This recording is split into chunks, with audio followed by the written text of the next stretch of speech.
हाय दोस्तों। तो आज मैं आप लोग को एक कहानी सुनाने वाला हूँ। अगर ये कहानी आपको अच्छी लगती है तो मैं लास्ट में आपको एक मूवी का नाम बताऊँगा, आप जाके उसको देख सकते हैं। आपको बहुत मज़ा आएगा। मैं कसम से बोलता हूँ, मैं खुद उसको 2-3 बार देख चुका हूँ। आप जाके देखो, बहुत मज़ा आएगा। तो कहानी स्टार्ट होता है कि बहुत समय पहले पृथ्वी पर जीवन जीना असंभव था। हवा में जहर था, फसलें उग नहीं रही थी और इंसानियत का अस्तित्व संकट में था। तब नासा ने एक पायलट को एक मिशन पे भेजा। उस मिशन में उस पायलट के साथ क्या क्या हुआ मैं वो बताने वाला हूँ आज। उसके साथ ऊपर जाने के बाद क्या हुआ नहीं हुआ, उसकी फैमिली मेम्बर थे, उसको कैसे अलग होना पड़ा, और सबसे प्यारी बात, उस पायलट की जो बेटी थी जिसका नाम था मर्फ, उसको छोड़ना पड़ा। ये कितना खराब लगता है किसी को छोड़ने में, वो इस कहानी में मैं आपको बताऊंगा। तो कहानी में आगे बढ़ते हैं। जब वो अंतरिक्ष में यात्रा करने लगे तो सामने नई नई चुनौतियां आई। हर ग्रह पर उन्हें समय और दूरी के बीच का अंतर महसूस हुआ।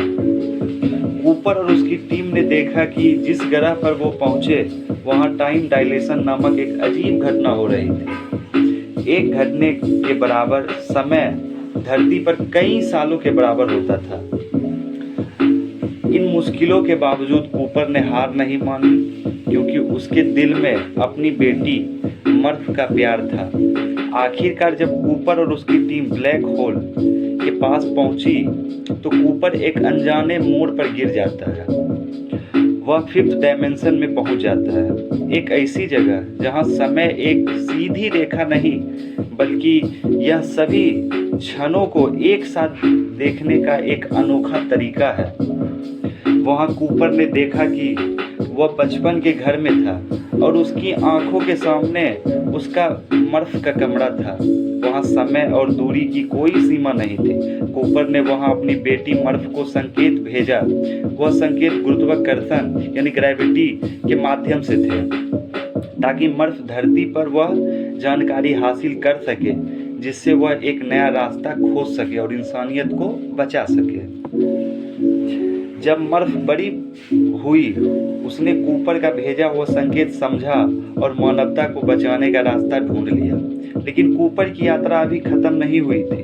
वह अब भी ब्रह्मांड को ढूंढने के लिए निकल पड़ा था, जो एक नई ग्रह पर अकेली थी और वह भी एक नई आशा की तलाश में। कूपर ने यह सीखा कि प्यार सिर्फ एक भगवान नहीं बल्कि एक शक्ति और माध्यम है जो समय और अंतरिक्ष से परे है। कहानी यही खत्म नहीं होती, लेकिन यह हमें यह सिखाती है कि परिस्थिति कितनी भी कठिन क्यों न हो, प्यार और विश्वास के सहारे इंसानियत हमेशा अपनी राह ढूंढ सकता है। तो यह कहानी एक मूवी है, हॉलीवुड की एक मूवी है, इंटरस्टेलर, उसकी है एक शॉर्ट स्टोरी मैंने आपको बताया। आप इस मूवी को जाके देख सकते हैं, ट्राई कर सकते हैं, आपको बहुत मज़ा आने वाला है। अगर ये वीडियो आपको अच्छी लगी है तो आप मेरे चैनल को सब्सक्राइब, लाइक और कमेंट जरूर कर सकते हैं। बाय, मिलते हैं फिर नई वीडियो में। तो कहानी में आगे बढ़ते हैं। जब वो अंतरिक्ष में यात्रा करने लगे तो सामने नई नई चुनौतियां आई। हर ग्रह पर उन्हें समय और दूरी के बीच का अंतर महसूस हुआ। कूपर और उसकी टीम ने देखा कि जिस ग्रह पर वो पहुंचे वहां टाइम डायलेशन नामक एक अजीब घटना हो रही थी। एक घटने के बराबर समय धरती पर कई सालों के बराबर होता था। इन मुश्किलों के बावजूद कूपर ने हार नहीं मानी, क्योंकि उसके दिल में अपनी बेटी मर्फ का प्यार था। आखिरकार जब कूपर और उसकी टीम ब्लैक होल के पास पहुंची तो कूपर एक अनजाने मोड़ पर गिर जाता है।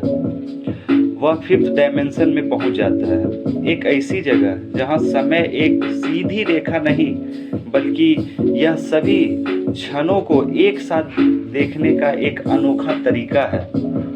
वहां कूपर ने देखा कि वह बचपन के घर में था और उसकी आंखों के सामने उसका मर्फ का कमरा था। वहाँ समय और दूरी की कोई सीमा नहीं थी। कूपर ने वहाँ अपनी बेटी मर्फ को संकेत भेजा। वह संकेत गुरुत्वाकर्षण यानी ग्रेविटी के माध्यम से थे, ताकि मर्फ धरती पर वह जानकारी हासिल कर सके जिससे वह एक नया रास्ता खोज सके और इंसानियत को बचा सके। जब मर्फ बड़ी हुई, उसने कूपर का भेजा हुआ संकेत समझा और मानवता को बचाने का रास्ता ढूंढ लिया। लेकिन कूपर की यात्रा अभी खत्म नहीं हुई थी। वह अब भी ब्रह्मांड को ढूंढने के लिए निकल पड़ा था, जो एक नई ग्रह पर अकेली थी और वह भी एक नई आशा की तलाश में। कूपर ने यह सीखा कि प्यार सिर्फ एक भगवान नहीं, बल्कि एक शक्ति और माध्यम है जो समय और अंतरिक्ष से परे है।